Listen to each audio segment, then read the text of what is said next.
All right, hello. Yeah. So I'm just recording this before I lapse into solipsism again.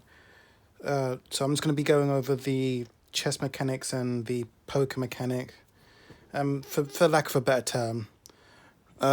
So I'm thinking these are not literally going to be chess pieces. They're going to be like fire magic, earth magic. You know, just fire, earth, water, wind, whatever four things they can be.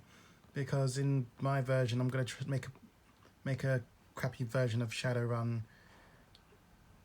mashed with cyberpunk, mashed with Magic the Gathering, whatever. It's just going to be all things knit together. Either way, today focusing on the poker mechanic and the chess mechanic. So here's how it's going to work. You're going to have four pieces, and just like you have four types of cards. So there's still going to be something like agendas. There's still going to be something like operations and events. Still going to be something like ice. Still going to be something like assets and upgrades. So the bishop is going to be the bishop. I don't know if it could be earth, whatever element. It's going to be this, and it's going to be focusing on it's going to be focusing on the remote servers. So that's the HQ, that's the R&D, that's the archives. So it's going to be just used to move here and here. Right now, these pieces do nothing, but I'll go over that later on. And then there's going to be there's going to be the rook, which is going to be the castle. I don't know. It could be like water or something.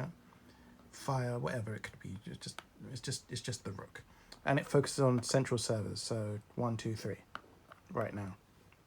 Then there's the horsey knight, and I don't know what element that's going to be. It's going to be something, but it's going to focus on ice, so it can go on the ice. And then finally, there's going to be the king, which is going to be a reflection of the genders. And that's going to be wherever your character meet runs, basically. So if you've made a meet run on HQ, well, guess what? That gets the king. Then if the last place you did a meet run was on R&D, then that gets the king piece. It's wherever it's like a mark of wherever you last run. So it could be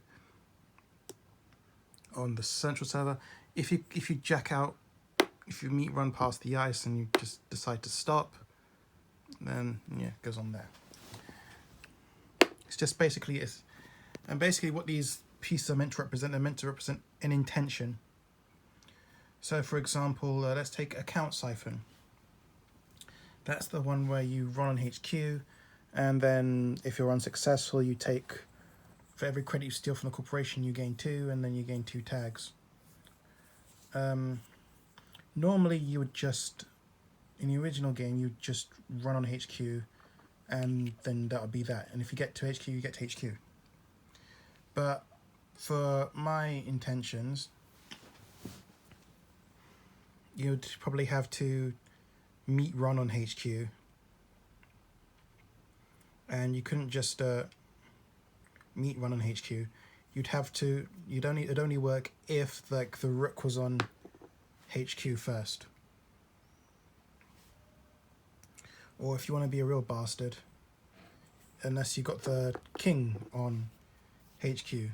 So you'd have to do 1 meet run, and then you got the marker, and then you can do an account siphon, because that's it, because you can't do it unless you've got a marker set up.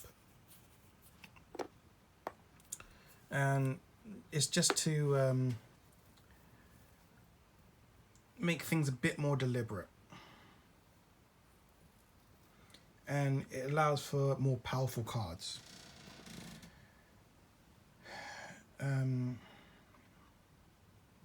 I just think that's better for the game.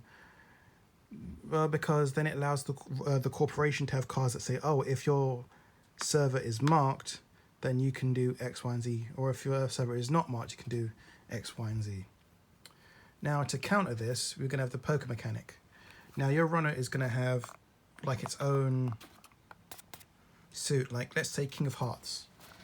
And what you're going to do is like when the corporation purges, that purge action, which is when they use all 3 actions to clear virus counters, I'm going to reveal the top card of R&D. And then, oh, okay. Getting a check if it matches suit or matches the number. or letter, whatever. And the idea is that ICE are going to have their own suit, operations have their own suit, assets going to have their own suit, and finally agendas are going to have their own suit. So some runners are going to be like agenda based or king based, some runners are going to be ICE based, some runners are going to be HQ based and whatnot. So if you finally get a hit on them, get a match on them, then you know you can set them back. But here's the thing, it's not just, if you're just worrying about just the runner, I mean the runner's always going to have this. So if the runner's like a ice based one or like a night based one, well then you could just if it was a match, you would, for every hit you would, you know, you'd hit one. But what's going to happen is you're going to have different assets and resources, and each asset and resource is going to have a corresponding like knight, bishop, whatever on it. And if the card that you hit with, let's just find one. There we go, there's a spade. Right. Let's say, let's take a popular, let's take security testing, that criminal card where you, when you make a run on it, you gain 2 credits and you don't access. Let's just say that card was a 9 of rooks, whatever it is, 9 of spades, rook is a spade, whatever. So you signal the intention, you have to run HQ to get the effect of things. So yeah, okay, so you know, hit, and then you hit. Does it match your runner card? No, so nothing, you don't get hit there. Oh, but it matches here, so you get 1 hit here. So whatever card, if this card was connected to something like this rook here, well then this rook gets set back or knocked over or something. I've got to figure out the rules for this because because of this you can only have so many cards, but that's the idea behind it. I'll be working on refinements to this because right now it still feels a bit higgledy-piggledy, but I like it.